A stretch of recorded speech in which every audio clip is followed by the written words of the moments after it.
Hi, hello, and welcome back to the Mettā Interview, generous conversations with brilliant humans. I am Anne V Mühlethaler, and I'm your host. Today, I'm speaking with the dynamic duo behind Salt and Sage storytelling, Manfreda, or Freddy, Cavazza, and Felicity, Flea, Haythorn. Both are former journalists who bonded over a shared dislike for what they call meaningless marketing BS. And they also share a communal love for clarity, brevity, and honesty. Freddy brings decades of business journalism experience, including time at the Daily Mail's City Desk, whilst Flea's background spans magazine sub-editing and production work. 5 years ago, they met through Instagram, of all places. Freddy slipped into Flea's DMs. She was looking for help for a big catalogue project for one of her clients. What started as a single collaboration revealed a very complementary skill set, which evolved into a thriving relationship. Through Salt and Sage, Freddy and Flea offer story-led copywriting and content services for purpose-led brands. Their philosophy centers on elevating copy to deepen connection with audiences, moving beyond what they see as the average content created for content's sake. Today, we explore their central question: how to weave authentic narrative threads to support a brand voice in an age of AI-generated content. We'll talk about the nuanced relationship with AI as a tool, their concern about technology potentially making people feel inadequate about their own voices, something that I certainly have felt myself. And also why they believe the future belongs to those who can craft authentic narratives that artificial intelligence simply cannot replicate. So without further ado, let's jump in to the Mettā Interview with Manfreda and Felicity. Happy listening. Felicity, Freddy, it's so lovely to have you here today. Welcome to the brand new Mettā Interview. Thank you. So before we dive in, I'd like to start by asking you, and I'm going to ask you both this question: what's bringing you joy or excitement this week? It doesn't have to be anything particularly profound, but what's made you feel tingly and happy in the past few days? That's a nice question. That's a nice question. You go first. I've had a bit of a rubbish start to the week because I've had a cold, but I did manage to get out to go to a yoga class this morning, which was really helpful. It was in the sun. It was a lovely stretch. And because I was kind of, a bit worried about coming on this podcast, it did kind of calm things down a bit and get me out of my head. So I'm always grateful for that. And also everything is a bit hectic at the moment. I've got a lot of children's birthdays coming up. So there's not a lot of time for just sitting and being present and kind of noticing it all. So that was a really nice little break to do that. Awesome. What about you, Freddy? Oh, lots of things.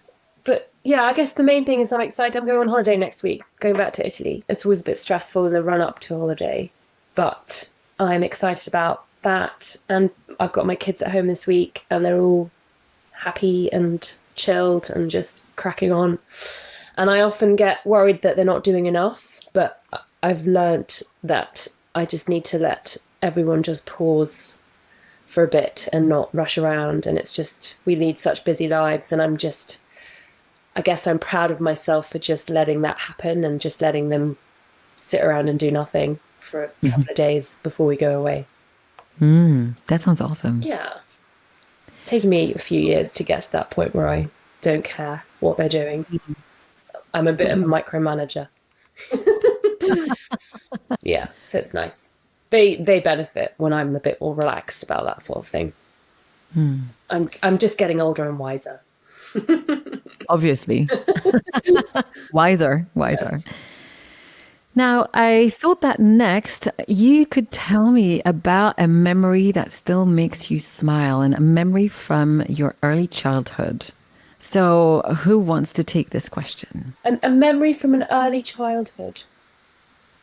Oh, I've got one just popped into my head. It's really weird because I haven't thought about this for a long time. But yeah, I grew up in Brazil and my dad was a farmer.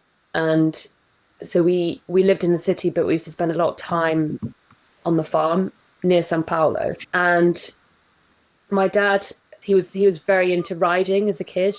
And he thought that teaching children how to ride was a very important life lesson. And so on this farm, there was this horse called Box that was very feisty, but he basically taught me how to ride this horse. And I remember going riding across this field with him, and he was on his horse and I was on this little pony. And I don't know what happened. I think the pony bucked at something. And anyway, I fell off. And I was really shocked and upset. I wasn't hurt because I landed on some mud and it was fine. But my dad, I remember this so clearly. It's so weird how this memory has just popped into my head. But he basically got me up. He said, "Don't worry, you know, we all fall off horses." And he basically said, you need to fall off your horse 7 times before you can become a good rider anyway. Like, so this is just the first of 7, you know, well done. You've passed the first test sort of thing. And I remember thinking, oh, that's cool. Because you know how you do something and you make a mistake and you think, oh God, I've done something wrong and I'm going to get told off. But he was like, no, that's part of the process.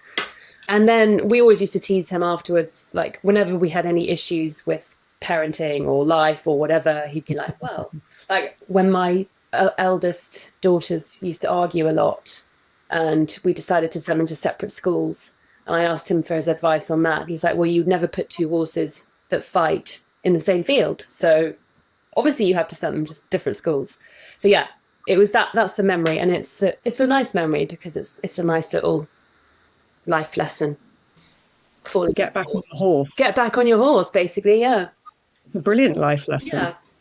Yeah, that's really special. And I also love the thought about your daughters. You don't put 2 horses that fight in the same field. Yeah. Like, duh. Yeah. When he says it like that, it sounds like a truth. No, I know nothing about horses, so I'll make no comment.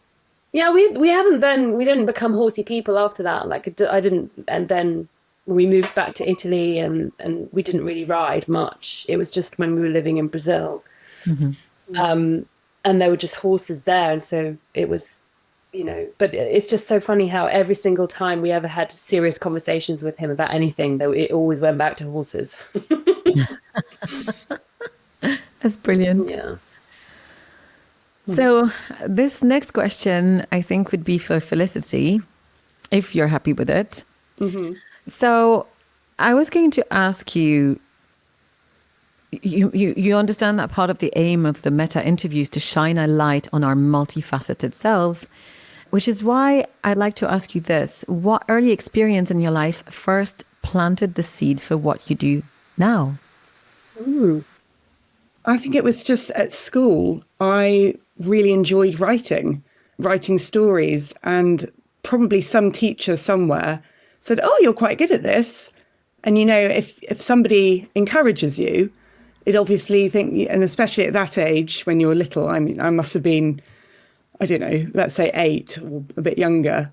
If someone encourages you at that age, then you think, oh, okay, this is good. This feels good. It's nice when somebody recognises you for something that feels true to you, I suppose.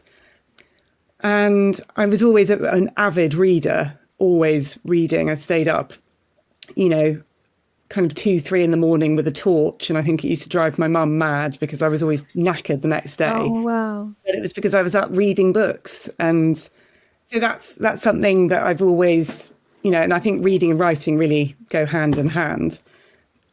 And I think if you just enjoy something, then you just keep doing it. And that was my little passion. And I don't think there was any question that I would have ever gone into doing anything else. I always wanted to do something to do with writing. It was either an English teacher or a journalist, or, I mean, I don't know what other options there were really. 25 years ago, whatever it was. There's so many more careers you can go into now that involve writing, I think. But then it was more limited, I think. So yes, I think probably being encouraged, I think, plants good seeds and that positivity. Yeah. Do you remember the name of the teacher? She was probably my headmistress, Mrs. Naggs. She was always very encouraging. And then at secondary school, I had an amazing English teacher called Mrs. Henderson, who I'm still in touch with now. Oh, that's amazing. She was wonderful, or is wonderful. And they were just always very, very nice about my writerly talents, I suppose. It made me feel a bit special, I guess, you know. And I think, yeah, it's just that positivity. And I wasn't particularly brilliant at any other stuff, so that was my thing. So I was like, right, I'll just hone in on the writing front. So yeah, that's fantastic. Now, I'd love for you to introduce yourselves in your own words as well, and to hear you tell our listeners who you are. Who wants to take this first? I can go. So my name's Manfreda, but everyone calls me Freddy. And Felicity and I co-founded Salt and Sage Storytelling about a year and a half ago now. But before that, I was a freelance copywriter and content writer. And before that, I was a business journalist. So like Flea, I've been writing my whole life as well. And actually, like Flea, it was to do with reading and writing at school and enjoying that, that being my favourite subject at school. But I think, importantly, when I went into the world of work, I really quickly realised that I didn't want... There were loads of jobs that I could have done with a sort of communications-y background that I found wasn't for me. And so I did a bit of marketing and I did a bit of PR. And both of those jobs just didn't work for me for many reasons. Just being part of a big corporate company was something that I really didn't enjoy. So I went into journalism, and I think now that, you know, I've been doing this for 2 decades more or less, and now that we've got Salt and Sage going really well, I think what has attracted me and Felicity to doing this is this sort of anti-marketing thing that we've sort of established over the years. And it's a very core part of what we do now, is trying to tell better stories and go against the sort of marketing BS that we call, because we just think it's too boring to just talk about things in a marketing-y way. So yeah, that's me. Thank you so much. But can I ask now, Felicity, how did the nickname Flea come about? My nickname, Flea. So yeah, I'm Felicity. Flea, I think it must have been something to do with my younger sister not being able to pronounce Felicity, but she calls me B exclusively. So, and anyone who knows her calls me B as well. So all her friends call me B, and her partner calls me B. My parents call me B, but sometimes Flea. Then all my friends and everyone else I know call me Flea. So it's strange. I have kind of 2 nicknames. That's cute. Yeah. That's really cute. And it was weird. When I worked at a big news magazine for years, and the editor, Giles, would never call me Flea. Everyone else called me Flea, but he always called me Felicity, which was just, I found that quite amusing. You know, we all knew each other very well, and he still couldn't bring himself to call me Flea. Yeah. Yeah. I mean, you know, contrarian. And how did the 2 of you come up with the concept and the name of Salt and Sage Storytelling? This is a good one, I think. Yeah, we thought about it a lot, didn't we? We had some other completely different names, but then, do you remember the one Yarn? That Yarn. Really, we liked Yarn. because that was all about weaving a story, and that somebody else had already taken that. So actually, it was you that came up with it, Felicity. Yes. In the end. I don't know why we were thinking. I was thinking of maybe. I mean, there's a lot of brands that call themselves, I don't know, Silk and Slate or something like that. So I was thinking maybe along those lines, but we really wanted it to very much reflect our kind of values, I suppose. Yeah. So, and we both are very coastal. The sea is really, really integral to our kind of lifestyles and what we do in life and what's important to us. So salt seemed very obvious, I suppose. Yeah. And then salt is actually very purified. And through our work, that's what we want to do. We want to kind of pare everything back and get back to the core essence of what people are trying to say without the, the marketing bullshit that kind of comes with promoting brands, I suppose. Yeah. And then the sage, we are quite kind of wise now. Yep. We have 40 plus years experience between us. So that was, that was kind of bringing it all together, salt and sage. And the storytelling is we tell stories. Yeah. Sage represents wisdom, which I quite like, as in we know what we're talking about, and it comes from a lot of experience, but also just being quite calm and quite confident and quite bold in the sort of strategies that we come up with for our clients.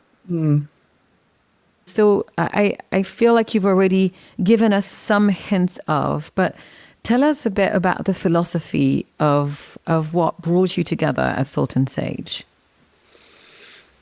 So yeah, we found each other on Instagram, which is ironic because we both hate Instagram and try to defend. It's super ironic I and know. also kind of fantastic. But I was sort of desperately looking for someone to help me with a project a few years ago. A long time ago now. It's about 5 years ago, I think. Yeah. And I just had been following Felicity for a while on Instagram, and I needed some help for some editorial catalogue writing. And I just thought she'd be brilliant for it because of her surfy background and just lifestyle. I just thought she'd get the brand. And she luckily was available and was brilliant and brought a huge amount of expertise that I didn't have, mainly to do with production and putting together magazines. So all the flat planning and all the sub-editing and all that sort of stuff she could do it with her eyes closed.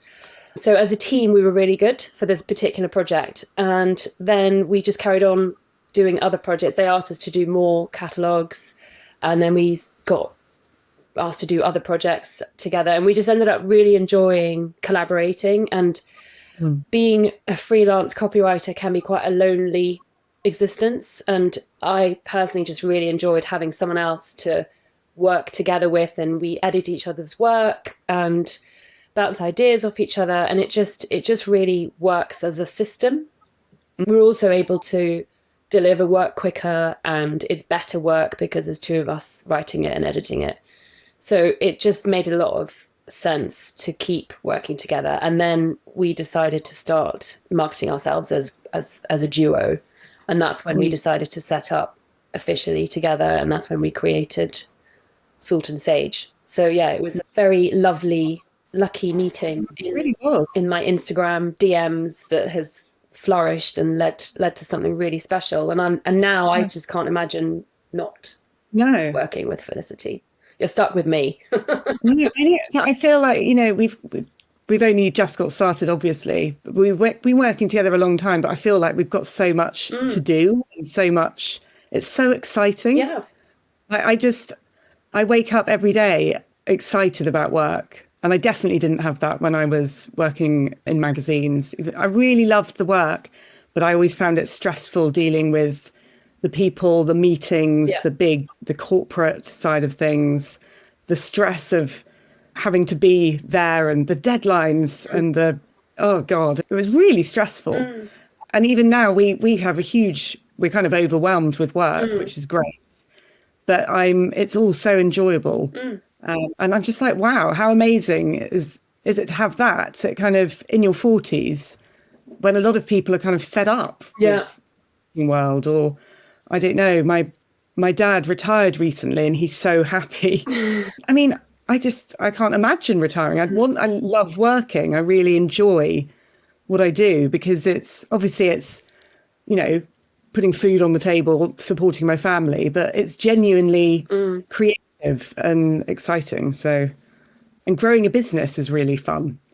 It is really fun, but it's nice that we're doing it together, because I think if we were on our own doing this individually, I think we would really struggle, because I think between us, there's like energy that passes through the screens.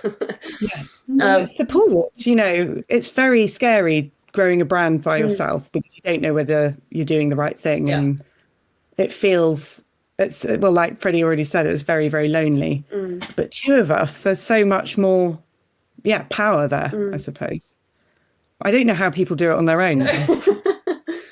No. But Flea, you were saying the other day that you've noticed a lot more people collaborating, and I just think that's quite interesting. I think there's been a shift away from, obviously, lots more people now can set up businesses from home and can work from home because it's just so much easier now. But we've noticed quite a few people teaming up with others to collaborate and do things with people, because that's how you get the sort of excitement and the creativity, is by actually having that connection with someone else or a group of people. It makes such a huge difference. I think, and sharing the marketing and that kind of thing, because that's such a huge wrench on people's time and energy. But if you can split it up and do it between a team, that makes life a lot easier. But there's a lot more collaboration now. I like what you said also, Freddie, about, there's energy that comes through the screen, and yes, you've got double the amount of energy, right? You're not one, you're two people. And it sounds like you light each other's creative fire. Yeah, I think we do. I think Freddie in particular has a huge fire. Why? I think you are fizzing with ideas, and she suddenly gets this kind of energy from somewhere, and she'll be like, let's do this, and I'm like, yes, and then it's done, and it's amazing. That's good to hear. I'm so impressed and in awe of how you can do that, because I think I'm a lot slower and go, that's an idea, and I'll think about it for a bit, plod around. No, I didn't think it was plodding. Freddie's like, it's done. And it's so cool. I love it. That's fantastic. Yeah. Now, I wanted to ask you this question, and you can both answer it if you'd like. What's a skill that you developed that surprises you? What, through working? Any skill. Well, we've learned how to build websites, which I never thought we'd be able to do. Learn how to not fall in love with SEO, but to appreciate it. Yeah. Not be afraid of it. Very important skill nowadays, for sure. Totally. And then I'd love to ask as well, in terms of looking at your career, what's one particular struggle or one particular challenge that you think has the most profoundly shaped your path? And you can both answer the question if you'd like. In work? Yes, that's. I was going to say mostly around work. If you think of a personal struggle or challenge that's helped shape your thinking or changed you. So I was business reporter for the Daily Mail City Desk for a few years before having kids. And it was a bit of a surprise move. I wasn't planning to do that, but I got headhunted basically, which was lovely. So I ended up working on the city desk of the Daily Mail, which was quite a scary place to be. And I was quite young, and I felt very inexperienced, and as if I shouldn't, I had total imposter syndrome, and I felt like I wasn't good enough to be there. So I was constantly feeling the pressure of finding good stories and, delivering good stories and making all the right connections to find the stories. And then I remember when I got pregnant, literally panicking, going, this isn't meant to be happening now. I'm not ready for this. But obviously we wanted to start a family. I was newly married, and it was all going, that's kind of the plan. But it all happened too soon. And I remember talking to a friend of mine who is now actually the news editor of the Sunday Times, a wonderful journalist called Becky Barrow. And I just went to her and I said, I don't know what to do. I'm pregnant and I'm going to get into trouble for being pregnant. And she was so wonderful. And she just said, don't be ridiculous. You're whatever age I was. You've just got married. This was bound to happen. You're a woman. Fight for your rights. Don't be silly. So I went to my boss. I explained the situation, and I went off on maternity leave. And basically, for me, the big change happened after having kids, because everything changed for me as a person. My priorities changed. And when I went back to work after having kids, or my eldest daughter, I was just on fire, basically, because I just knew that I had to go in, do my work, do it well, and then go home and deal with my new baby. And it just made me really focused on the day. And it meant that I didn't care.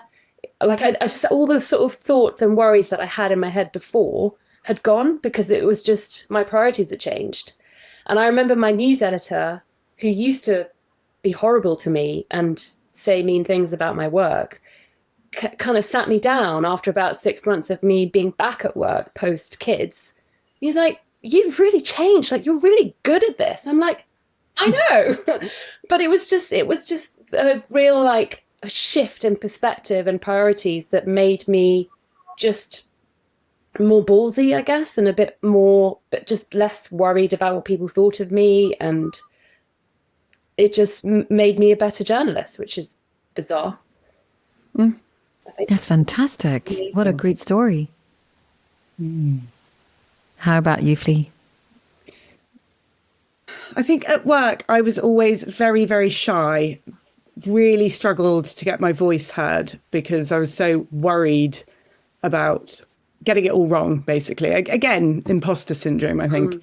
And I wasn't suited to the big editorial meetings where everyone goes around and comes out with their stories and stuff. And I think I was also naturally very much more really cared about the words rather than the story. So I kind of funneled myself often to sub-editor land, which is someone who basically, in my experience, I was a magazine sub-editor. So I'd kind of create the magazine from cradle to grave, I suppose, and make sure everyone's words were amazing. So people would go out to get the stories and then I would make them into really great writing. And I was quite happy being quiet and, you know, and I'm very sensitive. I kind of took on board everyone else's feelings. I knew when, you know, when the editor was about to explode, I felt it all so much. And I thought, God, you know, why are you like this? You know, why are you so easily bruised like a little peach? Why can't you be more like a kind of big, robust pineapple, I don't know, with spikes coming out, something, I don't know.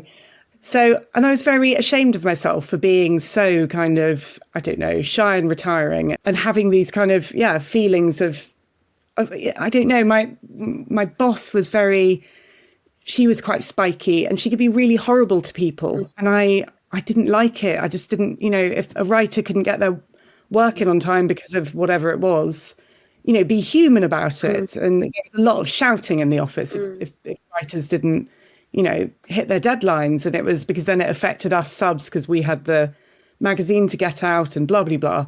And I hated that atmosphere. I thought there must be a nicer way of doing this, but I was too scared to actually be nice. So I think I remember trying to be more like her and then it just feeling awful because I'm not that kind of person to be a ball breaker. I just can't do it. Anyway, so kind of by and by, I ended up not going back to that job because I was on maternity leave and I was desperate not to go back into that kind of corporate atmosphere. But again, I thought it was my fault and I didn't think, well, there could be other opportunities there.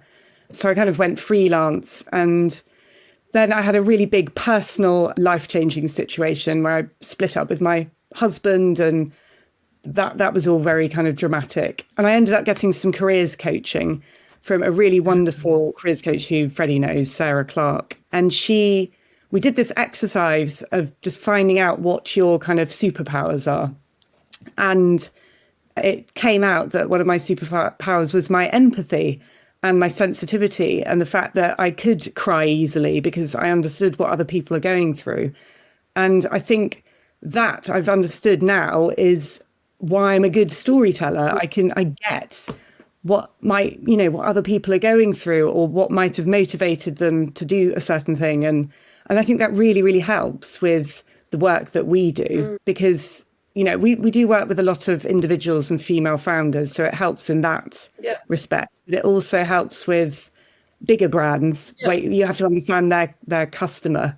And so if you can put yourself in other people's shoes, then that, you know, that helps a lot with your writing. It means you can be more tuned into humans. And a lot of the feedback that we get with the work that we do is that it people often say it's like we've gone inside their heads and we literally, we take on their persona and their personality and their tone, and we manage to somehow get right in a way that they would have written. And we manage to make sense out of things that they're thinking, and we untangle the sort of the mess of thoughts in their heads. And that happens a lot with female founders who are really passionate about what they do, incredibly talented and ambitious, but they don't know how to put it into words. And Flea's amazing at that. Oh, thank you. But that's a superpower that's come from something that I kind of thought was a failure, I suppose, or a strength, not a superpower. But yeah. That what you're saying really resonates with me. There's so many things that I thought were weaknesses that later on in life have turned into strength in my life. Starting with the fact that I thought that I couldn't tell a story. No. Which is really funny. And and now that's what you do for a living. Yeah. I mean, life. Life. But I feel like this perhaps is the perfect opportunity to move into the second part of our conversation. You were just mentioning the work that you do and how, with your combined expertise, experience, empathy, you go in and you help entrepreneurs, solopreneurs, female founders, and brands give voice to what matters to them, right? In creating thoughtful content marketing. And when we met last time to discuss what was the question that was top of mind for you, what you shared with me is your big question at the moment is, how do we weave authentic narrative threads to support a brand voice in an age of AI-generated content? Does this still feel like the big question that's alive for you? Yes, we just come up against it so much. And obviously the speed at which technology is changing is quite daunting and terrifying. And it could just be that Flea was saying the other day, it could just be that we have a very trained eye and we can really pick out the content that is AI generated. But I think most people can it's just innate. They can see it, they can sense it, they can hear it when it just doesn't feel genuine and it doesn't feel particularly well written. And, you know, we're still massively in demand. Like people, even you'd think that most of our clients would just go to AI and get that stuff written by AI and wouldn't come to us. But often they come to us because they're not happy with the AI content and they want more. And so, yeah, we think it's still massively important, the humanity aspect of how to communicate what you're about, and the storytelling is still really key, and long may that last. But we don't think this is something that's going to go away and just people are going to be happy with the AI generated content, because I just think it's not good enough yet, and I don't think it ever will be. I hope not anyway, otherwise we're out of a job. Completely. I think it's also, people don't like one size fits all anything, do they? They like to be individual. They like nuance and they want things to be personalized. And an AI can't do that, really. And I was kind of sharing with Freddy last night. It was an article in the Sunday Times about how poetry is a really big thing at the moment. People are having after dinner poets, and brides and grooms are having kind of commissioning poets to write their own little poems for them on their wedding days and things like that. And I think that's where it will go. I think people will be so, you know, what's the word, not disgusted with the blandness, but brands won't want that. Brands will want really interesting, exciting content to set them apart, because if we're all putting it all into ChatGPT or whatever, it all comes out sounding the same. Yeah. And discerning brands won't want that. So I feel like people like Freddy and I, who know how to write and can write, you know, almost poetically, you know, we do have a kind of lyricism, I think. And I think that's really important, because it's got to do, the words have to do a job if they're selling something, but they can still be pretty. Yeah. and interesting. There's a word that you've just used that I think has become the word of the week for me. Maybe it's going to become the word of the year: discernment. You talked about discerning brands. Tell me, what makes a discerning brand? So I think discernment is about knowing, well, wanting to stand out and wanting to be different, but it's also knowing who they are. Like it's about being quite genuine and authentic and understanding the roots of what their brand is about, and then communicating that and finding the tribe of people that would be interested in those sorts of values. So I think brands who are discerning are brands who are very particular about maybe their heritage or their history, about their mission. It doesn't have to be an old brand necessarily, but like, for example, with Greenheart, I think of them as a very discerning brand. This is a sustainability consulting business, and they really understand their niche. They really understand what their customers are going through, and they're really passionate about what they do, and they're passionate about helping businesses become more sustainable. And, all of that context, all of that nuance is so important when they do content marketing. Like, you can't just tell people the same thing again and again and again, because it's complex and there's things happening all the time, and there's different personalities and there's different sectors that they deal with, and it's just all of those aspects all need to come together and in order to be able to tell good stories and do good content marketing, even if it's just writing a LinkedIn post. Like we write LinkedIn posts for them, and you'd think it would just take 10 minutes to bash something out like that, but it really doesn't. Like, you really have to think about it. And that's where we come up against the whole AI thing again and again. It's just not able to take all of that thinking into account. And I think it's having respect for the reader as well. Yeah. People shouldn't be fobbed off with, rubbish content. No. We always say content for content's sake is just pointless. People want to read good stuff. When I go onto LinkedIn and somebody's taken the time to write a good post, you think about that person, and it's just it's creating that energy, connection, the connection. Yeah, it's interesting because I feel like there's three categories of writing that I see online at the moment, not from journalists. There's quality writing, like the kind you're talking about, the one that you produce. There's AI generated content, and then there's what I want to call internet writing, which is almost a style on itself, where people, founders, creators just give you like a stream of consciousness posts, not really ever forming paragraphs, just almost like releasing their thoughts out into the ether. How do you relate to this in particular? Personally, do you enjoy this? Yeah, see, that's a really interesting question, actually, because I find that quite a lot in podcasts, although I think they've got a lot better now. But when podcasts first started becoming really popular, I really struggled with the format because it was just people talking and talking and talking, and it wasn't edited well. And you can really tell when a podcast is beautifully edited, because you need that structure, and you need that sort of thread that takes the person through, a bit like a well-written article. And I remember thinking this would never be allowed to happen on the BBC, or because the BBC have very strict, they have strict time slots, but it's just that there is a real art to editing that I think gets missed in a lot of content marketing. I mean, Flea and I always talk about the messy first draft, and you know about this, Anne. Like, people, you have to get it down on paper, but then there's huge amount of work that goes into the editing.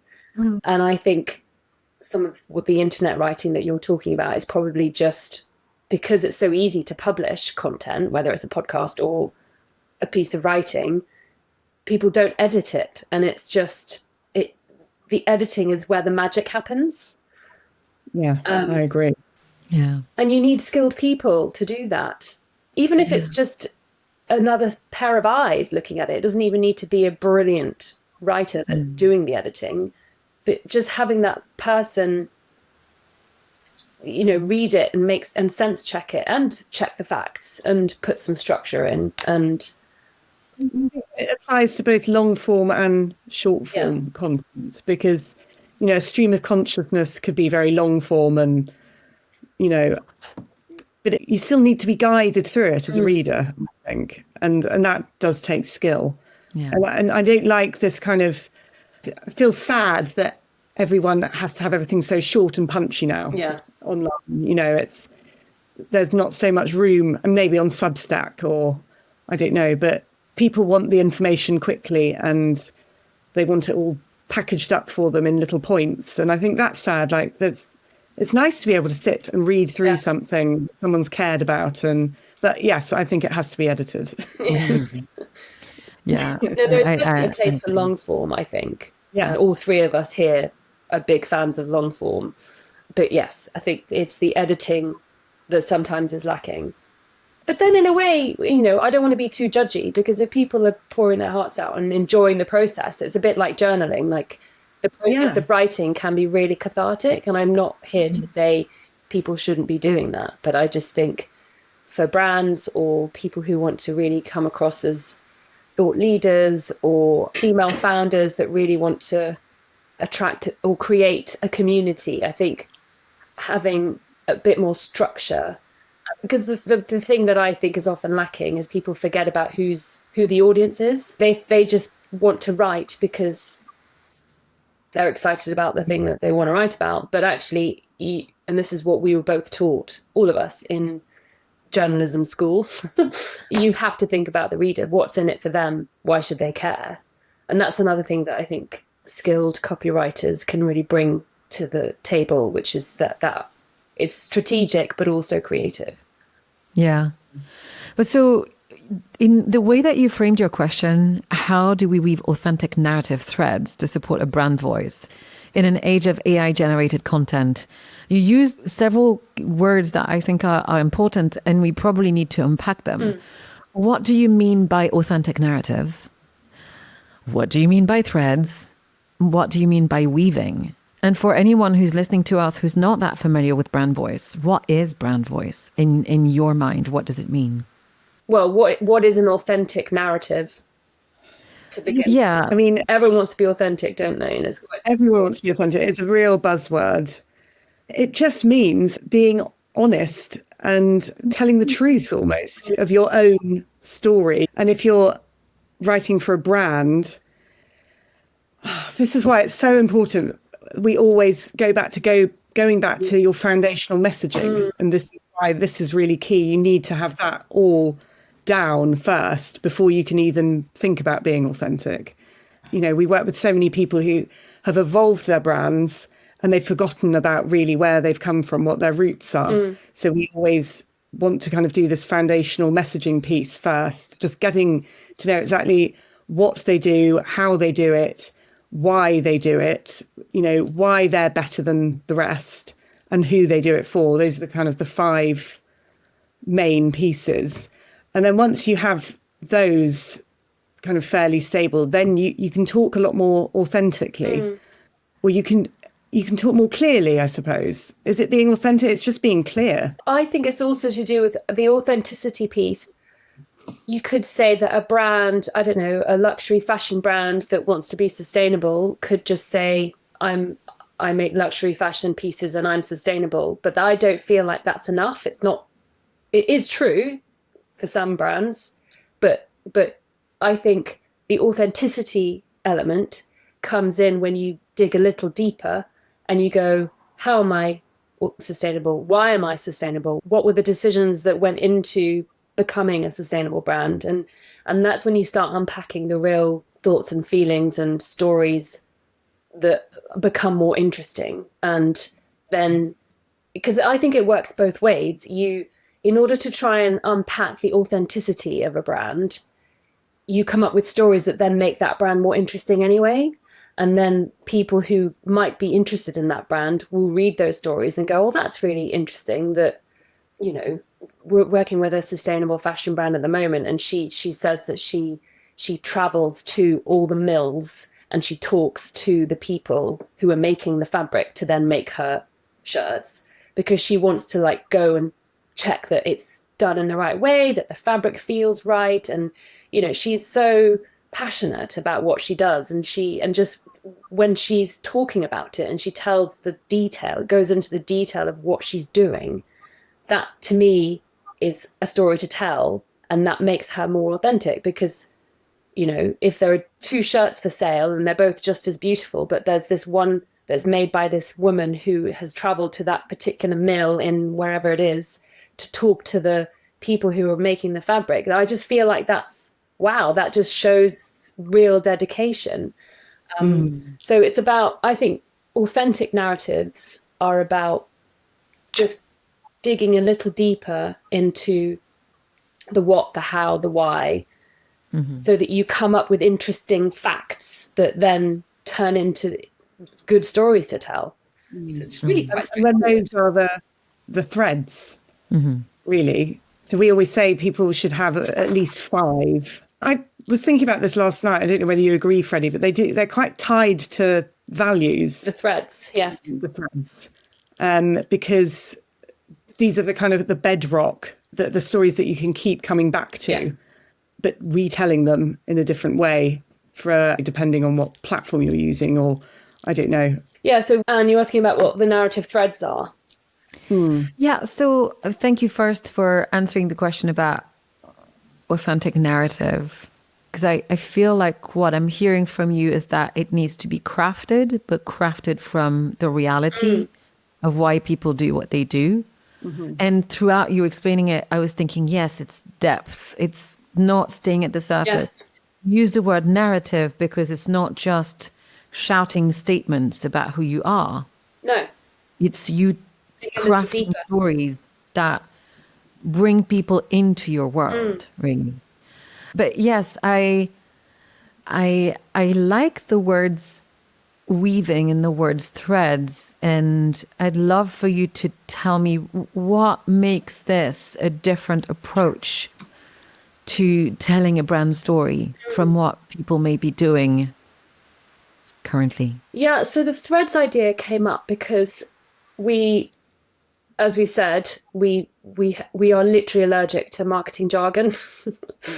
And the words content pillars come up a lot, or content buckets. Content buckets, content pillars, they're very rigid. Yeah. They're very inflexible. And I think an example we gave was something like Throwback Thursday or something like that. That's what people used to do, didn't they? Yeah. And you could have that, right, every Thursday I'll do something. It just doesn't work because you might not feel like it. I don't know. Anyway, that's where we came up with the narrative threads, which are instead of content pillars, because they're more flexible. They're more flexible, and we think they're more creative, because if you think about it as a thread, so you have your themes, your topics, the things that you're interested in, the things that you're really passionate about, but they can be told in different ways. So it's just, if you imagine it as threads that weave together to create a tapestry, then for us anyway, it just helps with the flow and the coming up with ideas, and the way when we work with clients, we do a lot of repurposing. So we will write a long form piece of, like an article for a client, and then we'll take some of the threads from that article and weave it into a LinkedIn post or email. And we do a lot of that because we feel that often brands attack their content marketing strategy in a slightly backwards way. So they might go, right, we need to do social media, and they'll write loads of posts. And then they go, oh, we need to do email, and they'll write loads of emails. But actually, everything is connected. And if you try and link things together with this analogy of the threads, then it makes it easier. It actually makes the process a lot easier.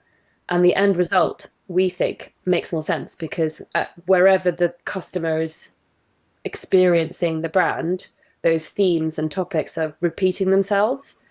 So, you know, whether you're reading a LinkedIn post, or you've landed on the website, or you've received an email, like the words are not identical, but they are talking about the same thing. And it just means that you then communicate this unified approach. I mean, it's very similar to, it's just the words version of imagery, of design, I think. So, you know, if you think about the colors, when a brand does a visual brand identity, the colors, the logos, all of those things are linked and repeated across all the different platforms. And so why not? Why don't people do the same with words?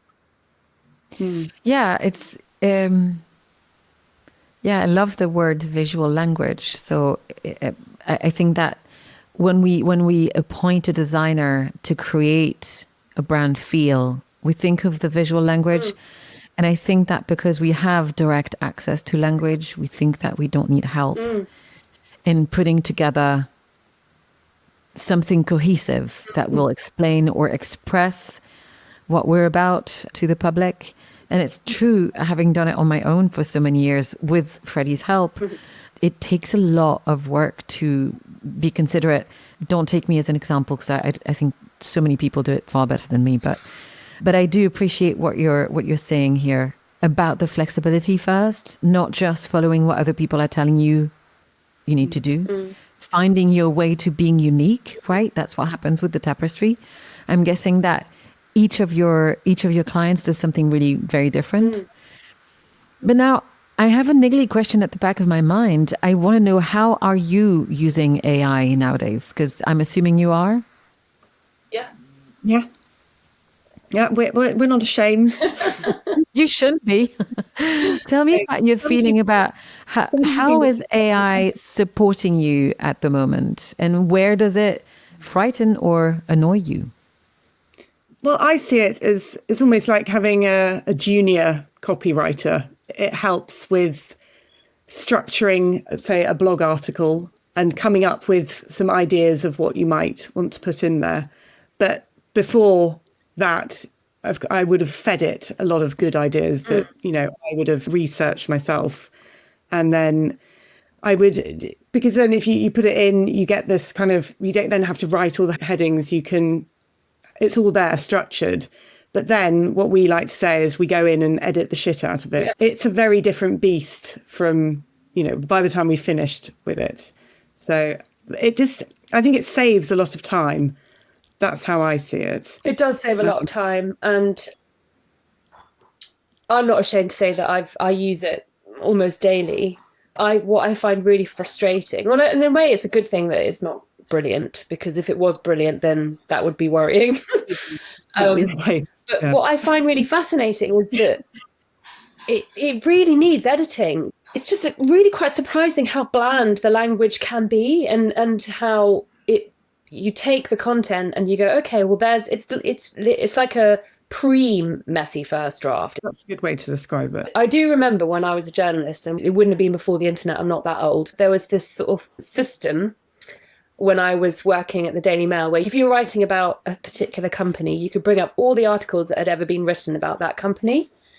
And I would use that content to use as background. Obviously the news would be new, and it would be whatever had been announced that day. But I would take stuff that had been written before and rewrite it. And that was just that was just what you had to do.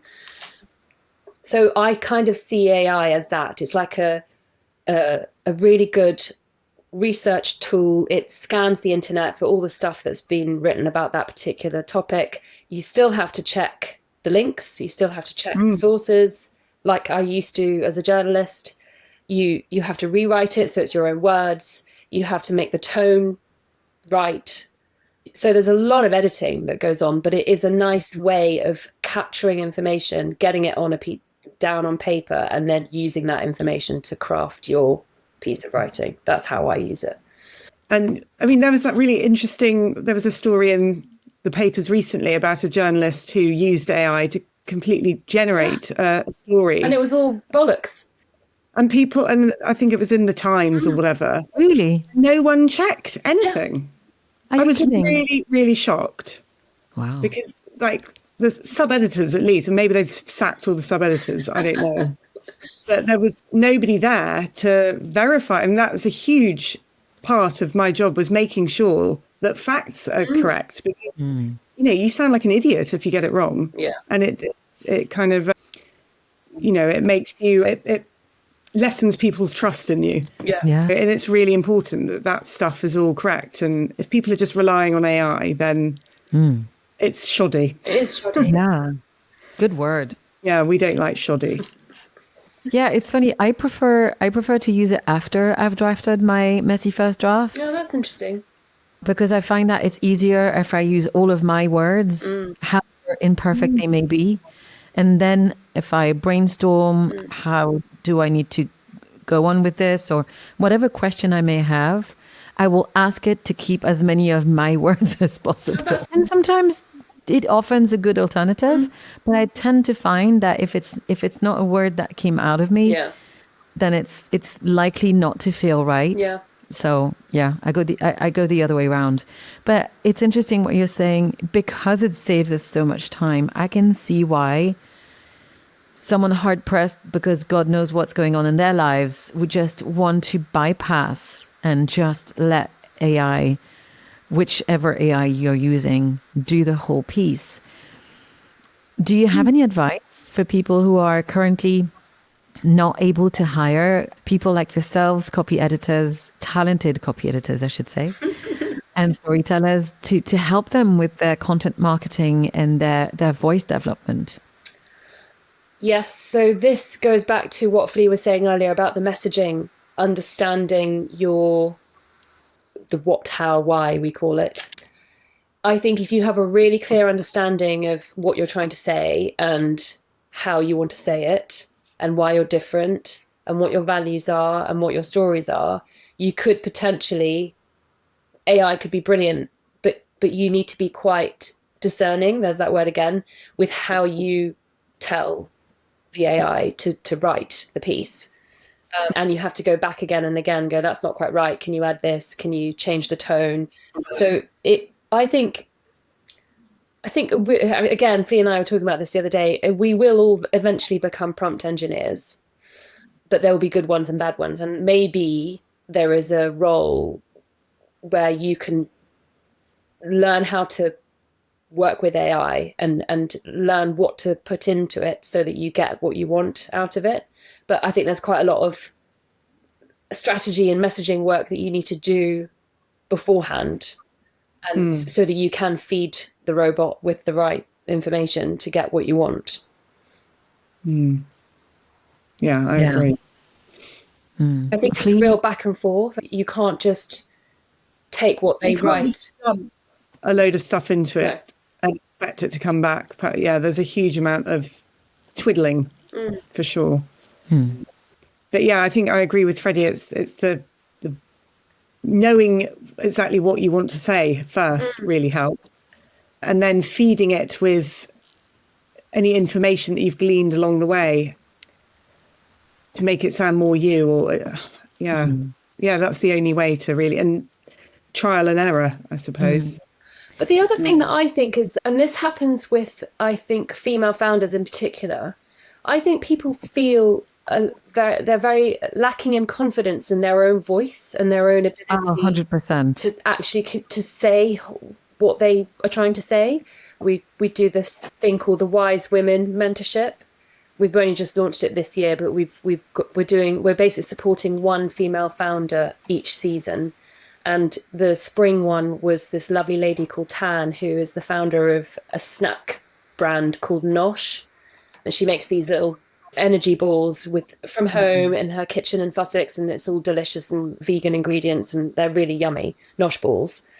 Anyway, she's a real firecracker of a woman, and she's got the most incredible personality. She's really warm, she's funny, she's quite naughty and sexy, and the way she talks is just hilarious.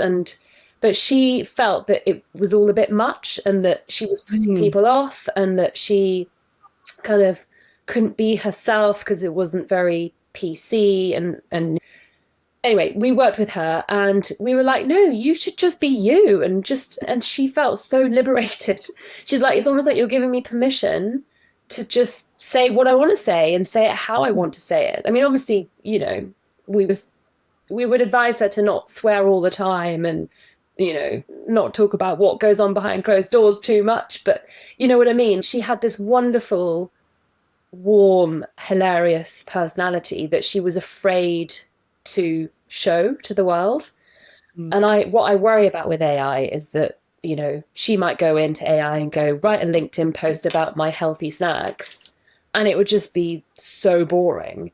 Well, it comes back to the authenticity again. Yeah, but I just think it's a realness. I think we've all got lazy because we think AI can do it better, but actually, I don't think it's lazy. Sorry to interrupt you, but I completely know what you mean. So, myself and another couple of friends, I know we're very wordy when we write. Right? I mean, there's a reason why I love long form, but there's a part of me also, because English is not my first language, and for this person, she's American, so she can't claim that. But for anyone who feels or has been told, as opposed to Flea, by a teacher that you write too much, or you're too long, or that you can't tell a story, or there's always going to be like the echo of what you've been told earlier in your life about your being too much or less than or not enough, and all of the good stuff in between. And so I think that I've noticed in the last few months of using or not using AI that personally I feel like it has freed me to be me. Because when it is AI generated at first, when we see the words that are spat back in our face, it feels so smart because it's conceptual, it's more conceptual. And sometimes conceptual may feel hard to, you know, to get down on paper. So I think for some of us, it makes us feel smart in a way that we were told before that we weren't. Does that make sense? But then when you read it, you notice that you don't feel anything. It's really weird, isn't it? Isn't it? So I think this is where you say authenticity. There's another word that was sort of circling back in my mind. It's almost specificity, the more specific you can be about anything. Because AI is not embodied. It does not enjoy a human experience with all of its highs and lows. And I can totally see why we get a sort of a dopamine hit of saying, oh my God, it's done. Yeah. And it sounds so smart. And then the second part of the reaction for me now is, oh, but it's not good. Yeah.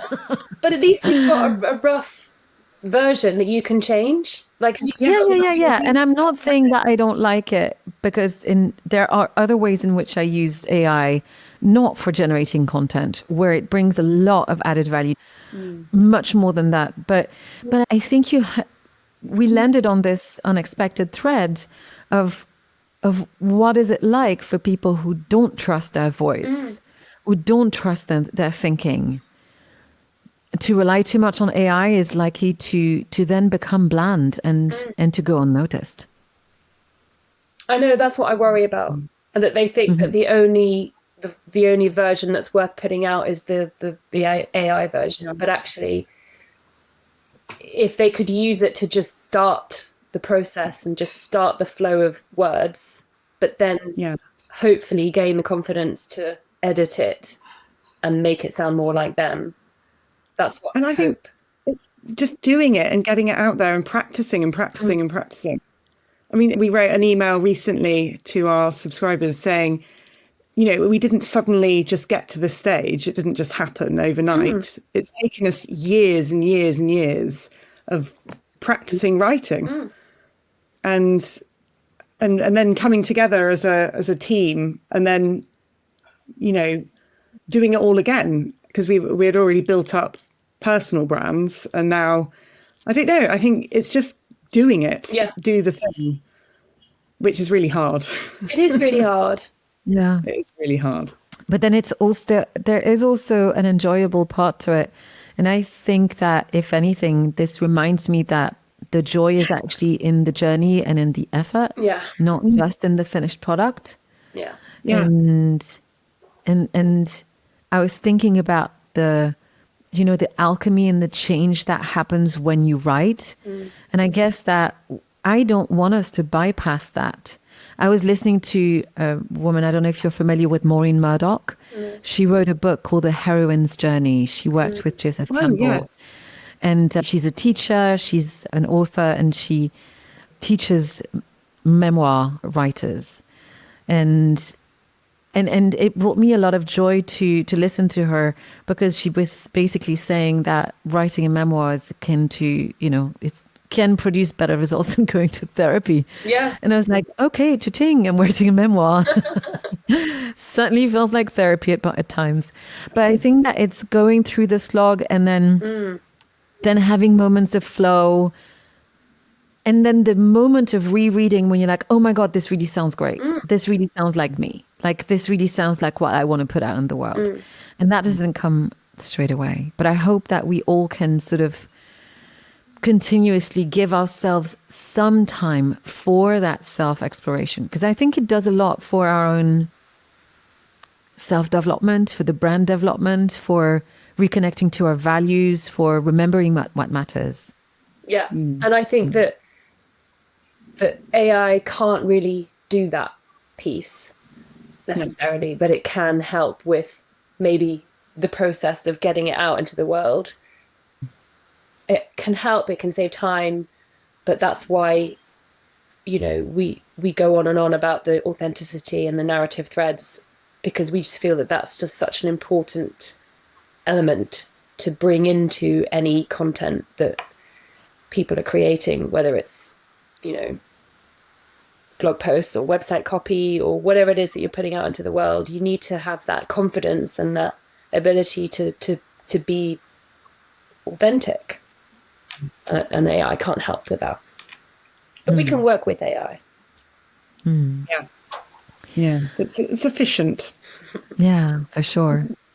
So I think that now is a good time to bring our conversation to a close.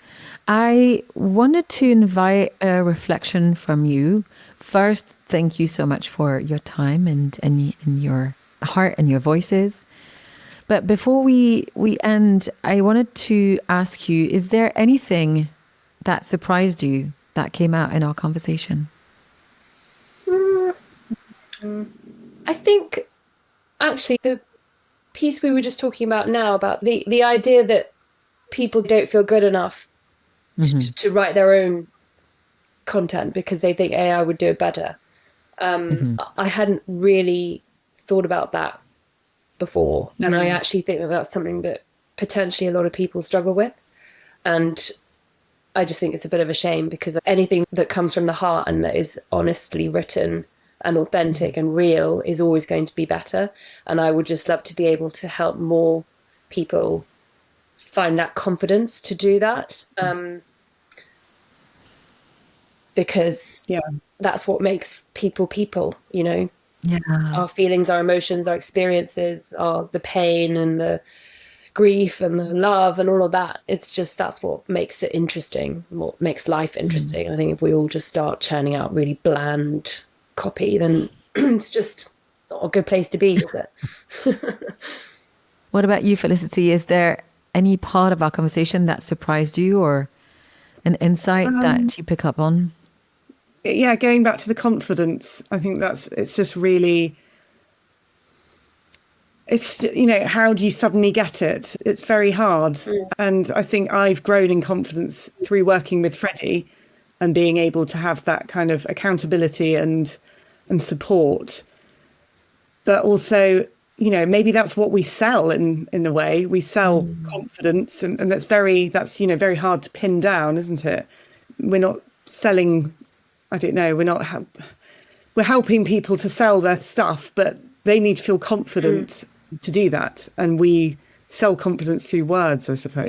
Yeah. So it's just interesting to think about it in that way.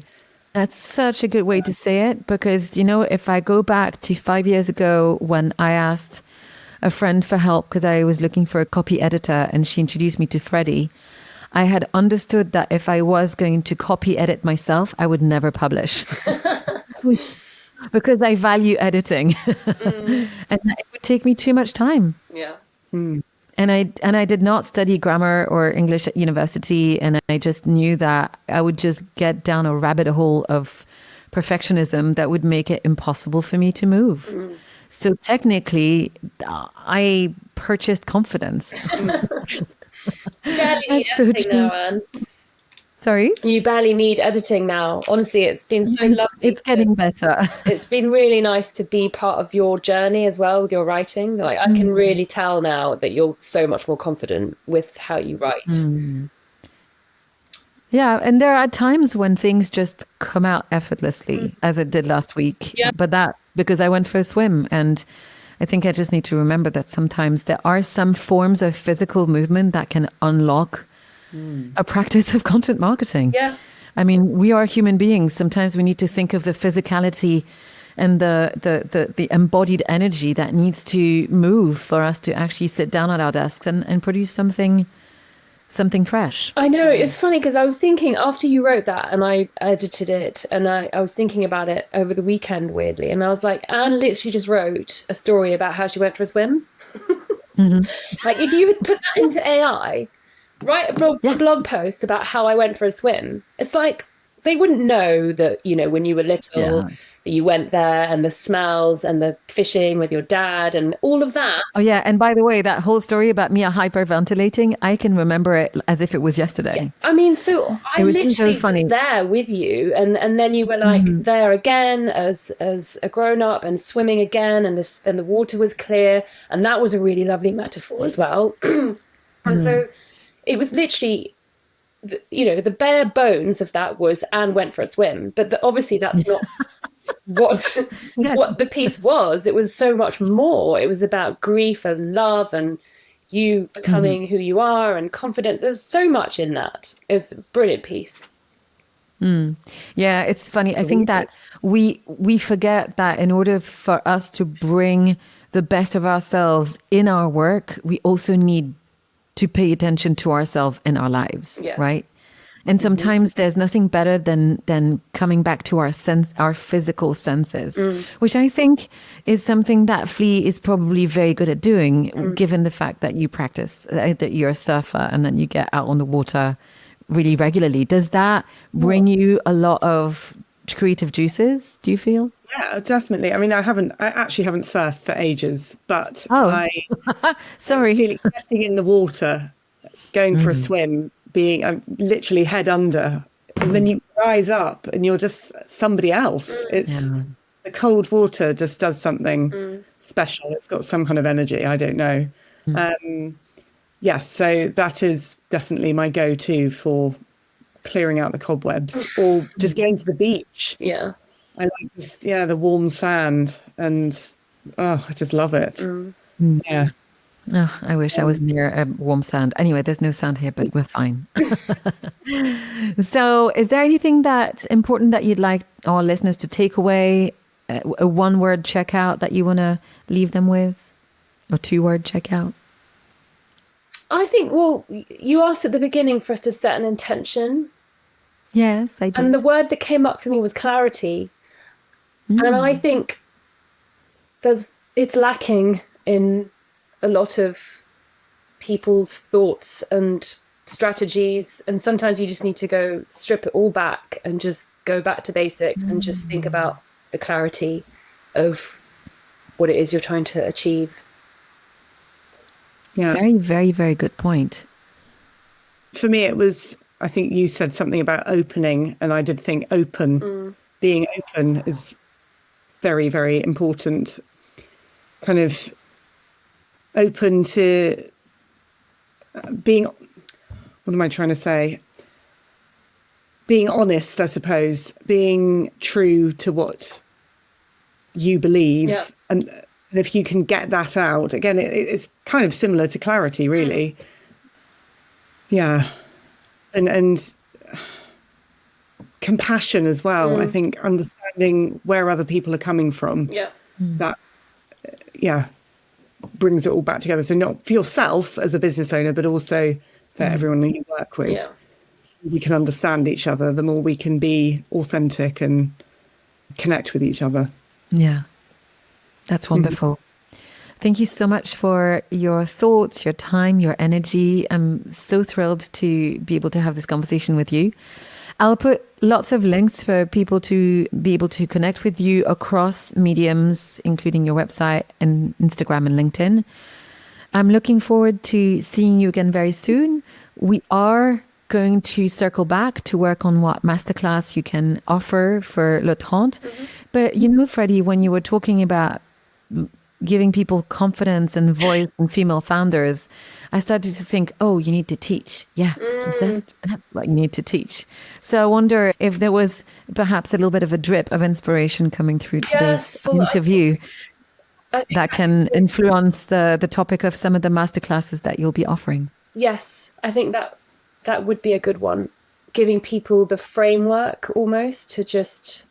Because I think if you break it down, that confidence, and you ask the right questions, that confidence comes because people realise that actually they've got so much going for them, and it's just about talking about it and communicating. So that could be a theme. Cool. Well, thank you so much, both of you. I'm really looking forward to our next conversation and what else is going to happen with Salt and Sage storytelling. Have a beautiful rest of the day, and we'll speak again very soon. Thanks, Anne. Thank you. Thanks so much, Anne. Hey, thank you so much for joining me for this conversation on the Mettā Interview. If this resonated with you and you haven't subscribed yet, then please do so. If you don't want to miss the brilliant minds I will continue to bring on to these conversations. The Mettā Interview is available wherever you listen to your podcasts, and you can also watch the full video conversations on YouTube. You'll find the link in the show notes. Also, I'd love to invite you to subscribe to my newsletter, The Mettā View. It's the cousin to the Mettā Interview. You'll find it at themettaview.com, and it's Metta with 2 T's. In that newsletter, I regularly share written reflections and insights that complement these conversations. That's where I approach and work through life with a mindful lens. If you're intrigued as well about the masterclasses that my wonderful, brilliant friends and guests are offering through Le 30, if you're excited and want to know about our events online and in person, about coaching and or working with me one-on-one, visit le30.com, that's LETRENTE.com, to discover more about our community and our offerings. Now, before I leave you, your engagement helps these conversations reach more people who may benefit from them. So please do me a huge favor. Share this episode with someone who may appreciate it. Leave us a rating, a review. You can even comment on each episode on Spotify, for example. So every little bit of support will help, and it's really lovely to hear from you and to find out what you think about what we're putting out in the world. Until next time, thanks for listening.